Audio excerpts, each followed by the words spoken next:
शिवभोळा चक्रवर्ती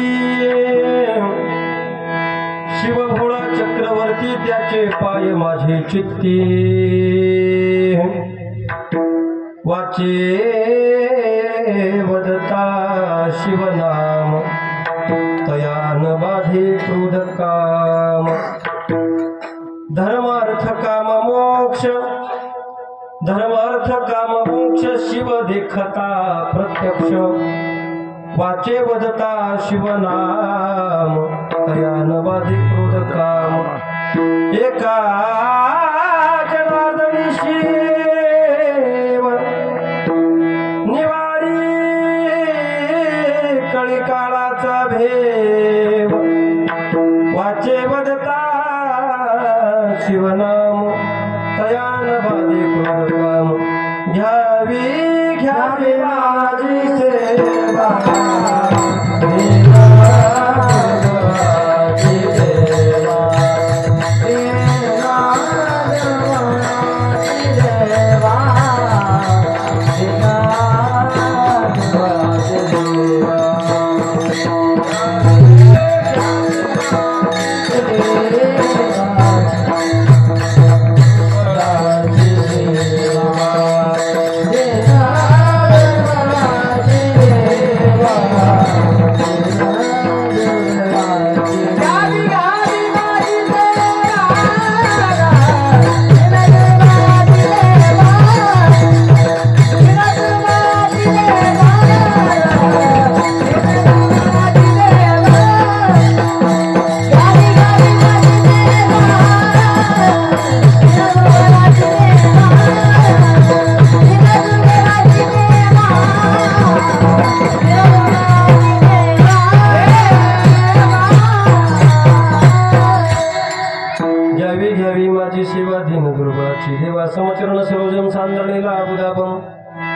जगन निहित पाणी मंडन मंडना तरुण तुलसी माला कंधरम कंजनेत्रम सदयधवलहासं खिलं चिन्तयामि महायोग पीठे तटे भीमरथन वरम पुंडरीकाय धत्तुमिन्द्रहे समागत्य तिष्ठन्तमानन्दकन्दं परब्रह्मलिंगम भजे पांडुरंगम पांडुरंगाकुरु प्रथम नमन दुसरे चरण संतांच्या त्यांच्या कृपादाने कथेचा विस्तारू बाबाजी सद्गुरु दासतुका ओम नमो ज्ञानेश्वरा करुणा करा दयाळा तुमचा अनुग्रह लादलो पावन झालो चराचरी रामकृष्ण आवडीने भाऊ वैशी बोलती नामे शंकरो शंकरा सदा समकरा निशंकरी सन्मती पुण्यश्लोकाची खरा वारकरी संप्रदायाचा खरा अर्थ येऊ शोभतो ऐशा संत बरा सदा शुभ करा यशी करा वंदितो मस्तक हे पायावरी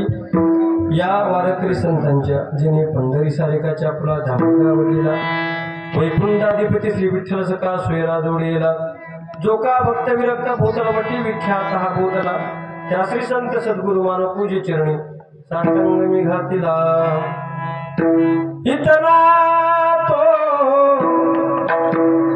करना स्वामी जब प्राण तन से निकले श्री गंगा जी का तट हो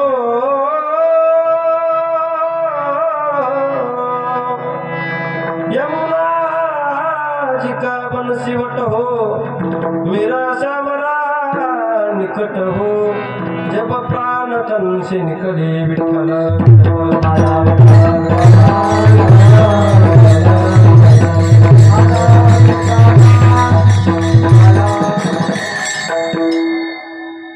शिवभोळा चक्रवर्ती त्याचे पाय वाचे वदता शिवनाम तयान बाधी क्रोधक का प्रस्तुताच्या कीर्तनरूपी सेवेकरता म्हणजे निरूपण करता प्राप्त असणारा भंग पैठणचे शांतीब्रह्म एकनाथ महाराज यांचा 4 चरणाचा सगळ्यांच्या पाठातला अगदी रोजच्या पाठात असणारा भंग आपल्या सेवेकरता निवडलाय विठ्ठल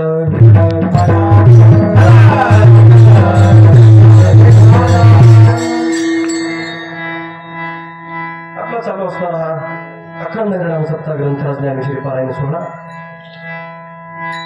महाशिवरात्रीच्या निमित्ताने या उत्सवाचं नियोजन.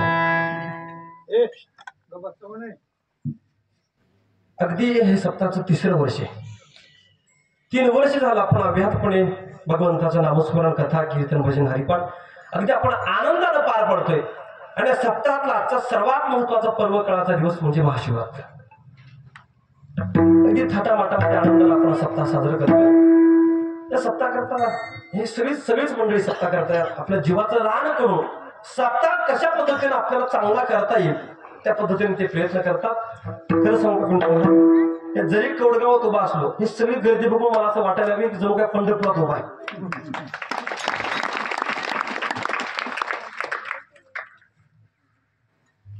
अगदी 3 वर्ष झालं तितक्याच जोमानं तितक्याच उत्साहानं आपण हा सप्ताह पार पाडतोय.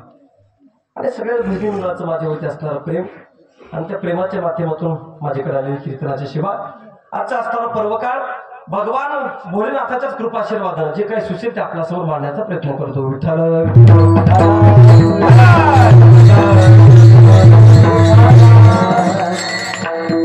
काय असतं बघा, शब्दात चांगला होण्याकरता काही गोष्टी महत्वाच्या असतात. त्याच्यामध्ये गायक वादक फार महत्वाचे असतात. कारण गायक वादक साथ संगतीला असल्याशिवाय कार्यक्रम चांगला होत नाही.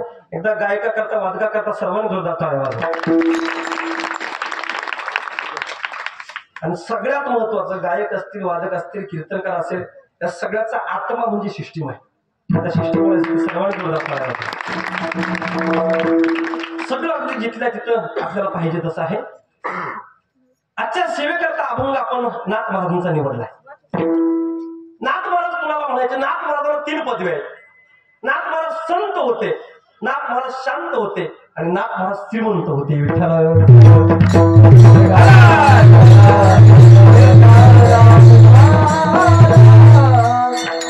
3 पदव्या, शांत होते, संत होते आणि श्रीमंत होते. किती श्रीमंत होते? नाथ महाराजांच्या घरी अशा रोज तुपाच्या पंक्ती बसायच्या, रोज पुरणपोळीचा स्वयंपाक असायचा.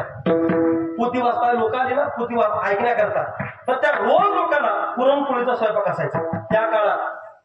म्हणजे नाथ महाराज श्रीमंत होते. किती शांत होते. एक यवन तुकोबर नाथ महाराजांच्या अंगावरती 108 वेळा यवन थुंकला तरी सुद्धा महाराज सांगतात प्रसाद देऊनी मुक्त केला. नाथ महाराज संत होते. कशावरून? जगाचा बालक नाथ महाराजांच्या घरी 36 वर्ष श्रीखंड्या बनवून राहतो. किती वर्ष? 36 वर्ष नाथ महाराजांच्या घरी देवाला श्रीखंड्या बनवून कामं केली. देवाकडे काय काम असायचं? नाथ महाराज सकाळी देवपूजेला बसायचे आणि देवपूजेला बसल्याबरोबर देवाकडे चंदन उघडायचं काम असायचं. देवाला ते चंदन उघडायचं, आपल्या गोटावरती घ्यायचं, नाथ महाराजांच्या गोटावरती द्यायचं. नाथ महाराजांनी ते चंदन घ्यायचं देवाला, त्या देवाला दिलंय कोणी? बोला की देवाला. लावतात कोणाला? याला म्हणा नाथाच्या घरची उलटी. बरोबर आहे. शांत होते, संत होते आणि श्रीमंत होते.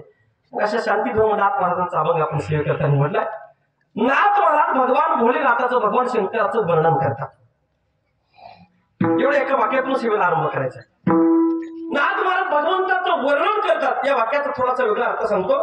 देवाचं वर्णन करण्याकरता संतच लागतात. संतांशिवाय देवाचं वर्णन करता येत नाही. पण वर्णन करण्याकरता जगामध्ये वर्णन याचा फक्त देवच आहे. पण नाथ महाराज संतांचं काय करतात? देवाचं काय करतात? वर्णन करतात.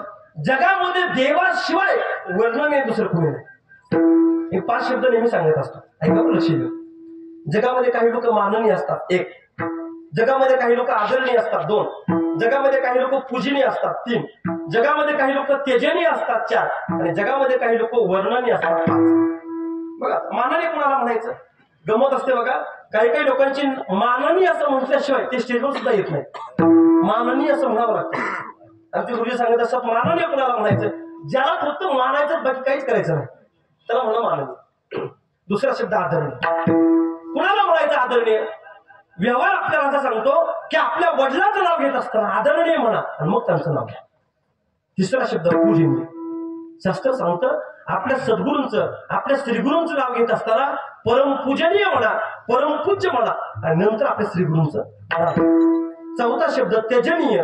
नारदाने भक्ती सूत्रामध्ये सूत्र असं सांगितलं, दुसंग सर्वथैव त्याज्या, म्हणजे दुर्जनाच्या बाबतीत जो शब्द वापरला त्याला त्यजनीय म्हणा, आणि भगवंताच्या बाबतीत जो शब्द वापरला त्याला वर्णनीय म्हणा. विठ्ठल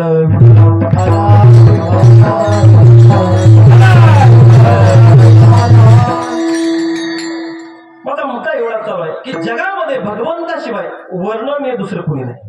इकडे इकडे समोर लक्ष द्या माझ्याकडे. जगामध्ये भगवंताशिवाय दुसरं कोणी वर्णनीय नाही. एक साधा विचार आपल्या पाठीवरती, व्यवहाराच्या पाठीवरती मांडतो. मला सांगा, व्यवहारामध्ये आपण लहान मुलांना, आपल्या घरामध्ये लहान मुलं असतात, त्याला आपण काय शिकवत असतो? मोठ्या माणसांच्या पाया पडत जा, मोठ्यांचा आदर करत जा. म्हणजे छोट्यांनी कुणाच्या पाया पडावं? मोठ्यांच्या. छोट्यांनी कुणाचं वर्णन करावं? मोठ्यांचं करावं. शिष्यानं कुणाचं वर्णन करावं? भक्तानं कुणाचं वर्णन करावं? नवऱ्यानं कुणाचं करावं? बोल चला बरं, म्हणजे कोण झोपलंय पण जागा आहे माझ्या लक्षात. खरं बोलत, मनातलं बोलत ते होतो. वर्णन कुणी कुणाचं करावं? छोट्याने मोठ्यांचं करावं. पण मोठीपण असावं कोणतं? व्यवहाराने मोठेपणाचे 3 प्रकार सांगितले. काही लोक जन्मता मोठे असतात, 1.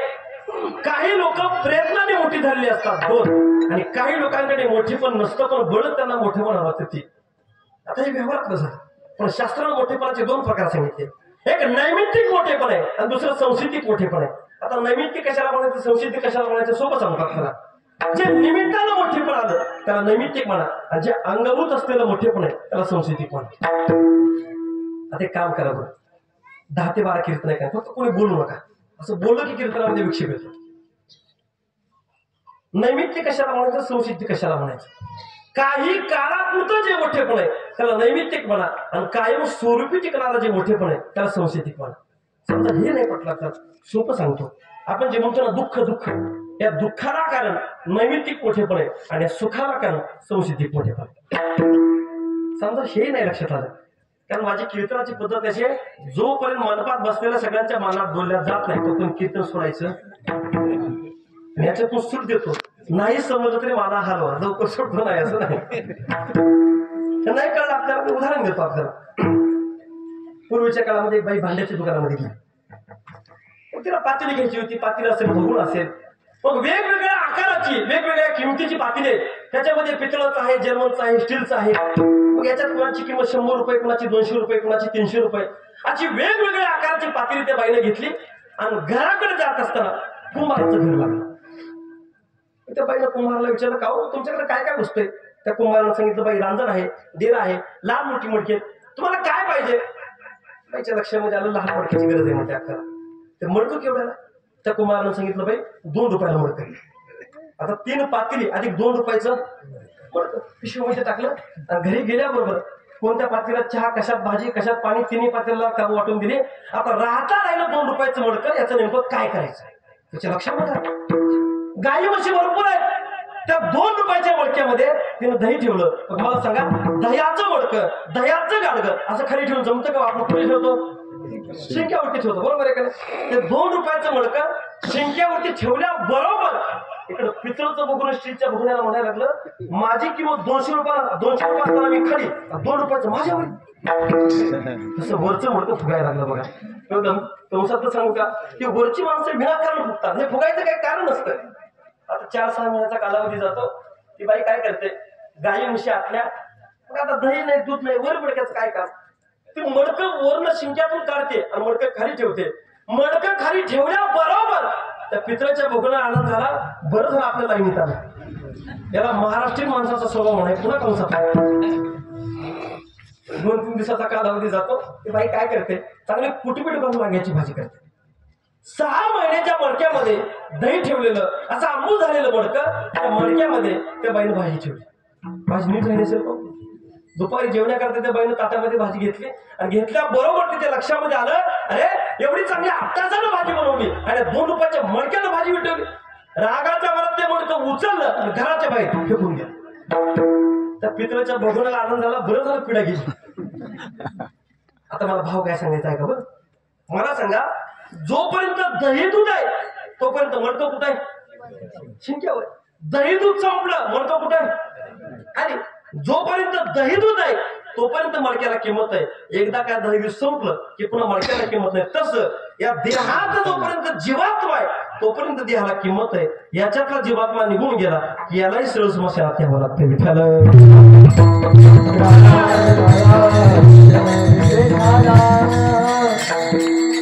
मग भगवान परमात्मा नाथ मला सांगतात, भगवान परमात्मा संस्कृत मोठेपणा देतो म्हणून वर्णन करायचं. बरं साधकाला नाथ महाराजांना विचारलं, महाराज अहो देवाचं वर्णन का करायचं? या जीवानं देवाचंच का वर्णन करायचं? शंकराचंच का वर्णन करायचं? कशासाठी वर्णन करायचं? या जीवानं जगाचं वर्णन करावं जमत नाही का? या जीवानं जीवाचं वर्णन करावं जमत नाही का? सांगतात त्याला का समजा हा जीव जर जगाचं वर्णन करण्याकरता गेला, जग कशाला म्हणायचं? जग नाम संसार. हा जीव जर संसाराचं वर्णन करण्याकरता गेला तर संसारामध्ये सुख आहे का? हा जीव वर्णन करण्याकरता कशा करता जाईल? कारण हा जीव दुःखात आहे. दुःखातून बाहेर पडण्याकरता जर आपण संसाराचं वर्णन करायला लागलो तर तुकाराम मला सांगतात संसारामध्ये सुखाचा विचार सुद्धा सुखाचा विचार नाही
संसारामध्ये जर सुख शोधायला लागलो तर नाथ मला सांगतात तुकोबांची भाषा आहे, सुखाचा विचार नाही पोटे.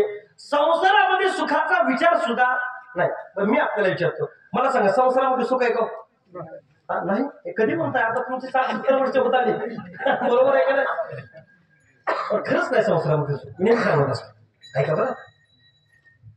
एखादा फार मोठा व्यापारी आणि दुपारी जेवण्याकरता बसला आणि घास तोंडामध्ये घालणार त्यामुळे त्याच्या लोकांना सांगितलं, मालक 50,000चं गिराईक आलंय, मग तुम्ही जेवताय म्हटल्यावर मागाय द्यायला सांगू का? काय म्हणाल व्यापारी? बोला की जेवण नंतर, अगोदर काय गिराईक. माझे वडील सांगत असतात जिथं एक वेळ जेवायला वेळ भेटत नाही त्याचं नाव संसार आणि जिथं 2-2 टाइम खाऊन निवांत राहायला भेटते त्याचं नाव साप्ताह. आता तुम्हाला माहिती असतं मला विचार काय काय मला सांगा तुम्ही. अवघी चिंता मारली. तुकाराम मला सांगतात आमची चिंता वारली म्हणते. वारली का म्हणतो? वारली शब्दाचा अर्थ काय? जळाली, भाजली. बरोबर आहे का? एखादी गोष्ट भाजली की पुन्हा तयार होते का? अवघी चिंता निघून गेली असं म्हणता आलं असं तुकाराम म्हणत आला. पण तुकाराम मला सांगतात अवघी चिंता वारली. गमतीने सांगत असतो अवघी चिंता निघून गेली असं का म्हटलंय तुकाराम महाराज? कारण निघून गेलेली 8 दिवसात महागाई चिंता. बरं दुसरीकडे जाऊ एकदा का जळाली भाजली की पुन्हा तयार होते का? नाही नाही. 2 जण मित्र होते, बाजारामध्ये गेले 5-5 किलो शेंगदाणे शेतामध्ये पेरण्याकरता. शेत अगदी जवळ होतो दोघांचं. एकाच दिवशी शेंगदाणे शेतामध्ये पेरले आणि महिन्याला दोघे शेतामध्ये गेले. आता त्याच्यात एकाचं उगून आलं, दुसऱ्याचं उगून आलं. ज्याचं उगून आलं होतं म्हणायला का रे दोघांनी एकाच दिवशी आपण शेंगदाणे पेरले, मग हे माझं तुझं उगून आलं माझं उगून आलंय कसं काय? आता ज्याचं उगून आलं होतं म्हणायला लागला वेड्या उगून येण्याकरता शेंगदाणे पेरावे लागतात. काय म्हटलं? उगून येण्याकरता शेंगदाणे पेरावे लागतात. ज्याचं उगून आलं होतं म्हटलं वेळ्या तू कच्चे पेरले असं मी भाजून पेरले. मला सांगा भाजून पेरल्यावर कुठं उगवतो का? तसं तुकाराम मला सांगतात आमची चिंता भाजली म्हणजे संसारामध्ये सुख नाही. मग या जीवानं संसाराचं वर्णन करायचं नाही. एक विचार. आता दुसरा विचार आहे का? बरं दुसरा विचार असा आहे, हा जीव जर दुसऱ्या जीवाचं वर्णन करायला लागला हाही जीव दुःखात आहे तोही जीव दुःखात आहे. हाही जीव दुःखात आहे तोही जीव. मला सांगा दुःख दुःखाकडे गेलं तर पदरामध्ये काय सुख पडेल? पदरामध्ये दुःखच पडेल जीव. कारण हाही जीव दुःखात आहे तोही जीव दुःखात आहे. दुःख दुःखाकडे गेलं तर पदरामध्ये दुःखच पडतं. पूर्वीचे जुने कीर्तनकार फार उदाहरण द्यायचे बघ. एक माणूस जंगलामध्ये फिरण्याकरता गेला. दुपारी 12 वाजता तो जंगलामध्ये फिरण्याकरता गेला आणि 2-3 वाजता त्याला बाहेर पडत होते जंगलाच्या. तर रस्ता सापडे नाही. काय करावं 4 वाजत आले, 5 वाजत आले, 6 वाजत आले. त्याच्या लक्षामध्ये आलं आता आपण जंगलामध्ये अडकलोय म्हटले. एखादा वाघ येईल, एखादा सिंह येईल, आपल्याला खाऊन टाकेल, आता पण मरणार. एवढा विचार करणार तेवढ्याच समोर एक माणूस येताना बघितला. इकडे शिरा माझ्याकडे समोर एक माणूस येताना त्यानं बघितला. त्या माणसाकडे गेला, त्याच्या पाया पडला, त्याला म्हटलं हे बघा म्हटलं मी दुपारपासून जरा रस्ता चुकलो, या जंगलातून बाहेर पडायचा मला मार्ग सांग. समोरचा म्हटला कधीपासून रस्ता चुकला? तो म्हटला दुपारी 12 पासून. समोरचा म्हटला की दुपारी 12 पासून चुकला, पण मी गेले 8 दिवस झाला चुकलो. मला सांगा 8 दिवस झाला रस्ता चुकलेला माणूस दुपारी रस्ता चुकलेला माणसाला मार्ग सांगेल का? म्हणजे हाही जीव दुःखात आहे, तोही जीव दुःखात आहे. पण जीवानं जीवाकडे जायचं नाही, जीवाला जीवाचं वर्णन करायचं नाही. हाही जीव दुःखात आहे, तोही जीव दुःखात आहे. बरं कधी कधी काय होतं बघा, आपण स्वतः पूर्ण होण्याच्या नादामध्ये आपण कधी अपूर्ण होतो कळत नाही. तसं पाहायला गेलं तर आपण अपूर्ण आणि परमात्मा कसा पूर्ण. आपण पूर्ण होण्याच्या नादामध्ये आपण कधी अपूर्ण होतो कळत नाही. प्रसंग असा होता, एक मुलगा लग्न करता आला आणि त्याला मुली पाहायला. मग कोणती मुलगी काढली की त्याला नकार द्यायचा. रंगानं सावळी आहे, उंचीनं कमी आहे, शिक्षण कमी आहे, हुंडा भरपूर देणार नाहीत, काही ना काही कमीपणा काढायचा त्याला. जवळजवळ 100 मुली बघितल्या. किती बघितल्या? बोला की तुम्हाला द्यायचं की मला घ्यायचं? किती बघितल्या? 100 मुली बघितल्या. आता तो वडील सांगतात 100 मुली बघितल्या, एकही मुलगी पसंत नाही. मग शेवटी त्याला एक मुलगी पसंत पडली. त्यानं वडिलांना सांगितलं बाबा मला मुलगी पसंत आहे, दिसायला सुंदर आहे, उंची भरपूर आहे, शिक्षण भरपूर आहे, हुंडा भरपूर देणार आहे. मुलांना आनंद वाटायला. मग ते मुलाचे वडील त्या मुलीच्या घरी गेले, सांगायला लागले बघा म्हटले माझ्या मुलानं 100 मुली बघितल्या, एकही मुलगी त्याला पसंत पडली नाही. शेवटी तुमची मुलगी त्याला पसंत पडली, मी पुढच्या बोडी चाली करता आलो म्हटले. आणि कुणी ऐकलं? त्या मुलीनं ऐकलं. ती मुलगी आतमध्ये होती. ती मुलगी बाहेर आली. मुलीने विचारलं का कशासाठी आलात? काय नाही तू माझ्या मुलाला पसंत आहे, पुढच्या बोडी चाली करता आलो म्हटले. 100 मुली बघितल्या, एकही मुलगी पसंत पडली नाही, तू त्याला पसंत पडलीस आणि पुढच्या बोडी चाली करता आलो म्हटले. त्या मुलीने सांगितलं अहो तुमच्या मुलाला मी पसंत आहे, पण मला तुमच्या मुलाला पसंत त्याचं काय करायचं? आता लागल काय मला सांगा. म्हणजे हाही जीव दुःखात आहे, तोही जीव दुःखात आहे. म्हणजे या जीवानं त्या जीवाचं वर्णन करायचं नाही. आता तिसरा विचार सांगतो. साधक म्हणते महाराज अहो नुसतं तुम्ही भगवान शंकराचं वर्णन करता, शंकर सोडून दुसरे देव नाहीत का? जर दुसऱ्या जीवाचं वर्णन करायला काय होईल मला सांगतात. हे नरी शेंदरी दैवाते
नाही.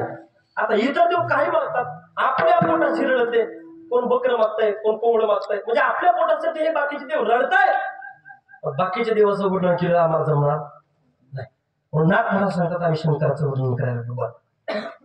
तर मी काय म्हणतो देवाचं वर्णन करावं, जन्माला आलेल्या प्रत्येक जीवानं भगवंताचं वर्णन करावं. का?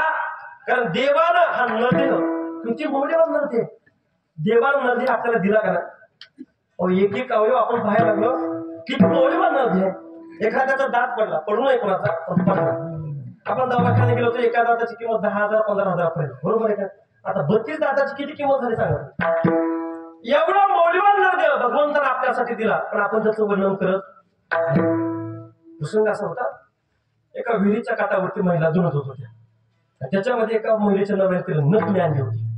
नथनी कळते का तुम्हाला? आता राहिलीच नाही नथनी, बरोबर आहे का? हे सगळं लोक पावत चाललं, कारण जुनं ते सोनं म्हणतात ना, ते याच्यासाठी म्हणतात. आता इथं म्हाताऱ्याच्या भरपूर आहेत बघा. तुम्ही मला सांगा, साधा प्रश्न तुम्हाला विचारतो. तुमच्या काळात तुम्ही तव्यावरून भाकर काढली आणि हीच त्याला म्हणा आराला मला भाकर लावली, भाकर फुगायची का नाही? बोला की फुगायची ना. आता भाकर फुगत नाही, भाकर करणारी फुगती आमच्या गावात सांगतो. आता नक्की राहिलीच नाही मला. त्या बाईला 25,000ची नथनी आणली. मला काय सांगायचंय, देवानं नद्या दिलाय आपल्याला, म्हणून तर देवाचं वर्णन करायला काय अडचण आहे. 25,000ची नथनी आणली. मग सगळ्या बाया कौतुक करायला लागल्या, काय तुझ्या नवऱ्याचं प्रेम आहे. 25,000ची नथनी आणली. मग जशा बाया कौतुक करतील तसं तिला आनंद वाटायला लागला. माझ्या नवऱ्याचं एवढं प्रेम आहे, 25,000ची नथनी आणली. जवळजवळ ती बाई त्या नवऱ्याचं 2 तास झालं वर्णन करत होती. कशासाठी? नथनी आणली म्हणजे फुकट कोणी कुणाचं नाव घेत, म्हणून कीर्तन झाले आम्हाला सुद्धा नावाखाली पाकिट घेऊन जावं. 2 तास झालं बाई नवऱ्याचं नाव घेते. आणि तिथून कबीर महाराज निघाले होते. ऐका बरं फार पुढे. आता कबीर महाराज तिथून निघाले होते. हे सगळं कबीर महाराजांनी ऐकलं. आणि कबीर महाराज विचार करता, नाकामध्ये घालण्याकरता नथनी दिली म्हणून बाई 2 तास झालं नवऱ्याचं नाव घेते. नाकामध्ये घालण्याकरता नथनी दिली म्हणून बाई 2 तास झालं नवऱ्याचं नाव घेते. पण ज्या देवानं नथनी घालण्याकरता नाक दिलं त्या देवाला मात्र विसरून गेली. नथनी घालण्याकरता ज्या देवानं नाक दिलं त्या देवाला मात्र विसरून गेली.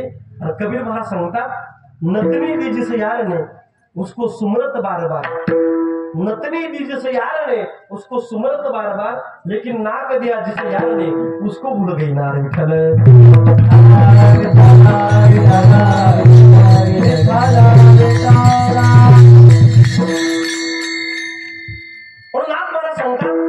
भगवंतानं असा मौल्यवान असणारा नरध्य आम्हाला दिला, म्हणून आम्ही काय करायला लागलो, भगवंताचं वर्णन करायला लागलो, भगवान शंकराचं वर्णन करायला लागलो. एका साधकाने विचार म्हणत नाही म्हणजे पण आणखी का वर्णन करायचं, त्याची पार्श्वभूमी काय, भगवान शंकराचं का वर्णन करायला लागला. तसं पाहायला गेलं तर आपल्या वारकरी संप्रदायाची सुरुवात, वारकरी संप्रदायाला अनेक नाव आहेत. भागवत संप्रदाय, वैष्णव संप्रदाय, हे आपल्या वारकरी संप्रदायाला नाव आहे. मग मला सांगा, या जगातलं पहिलं वारकरी कोण आहे? एका जनार्दनी वैष्णव शिरोमणी महादेव, शिरोमणी महादेव,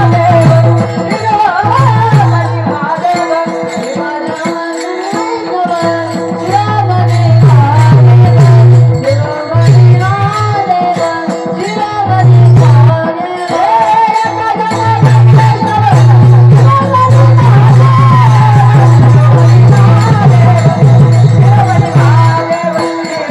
महादेव, शिरोमणी महादेव, शिरोमणी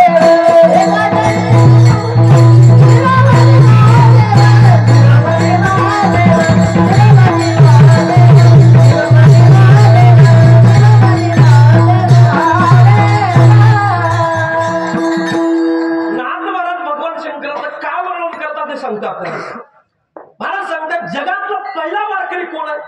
एका जनार्दनी एका जनार्दनी वैष्णव शिरोमणी महादेव.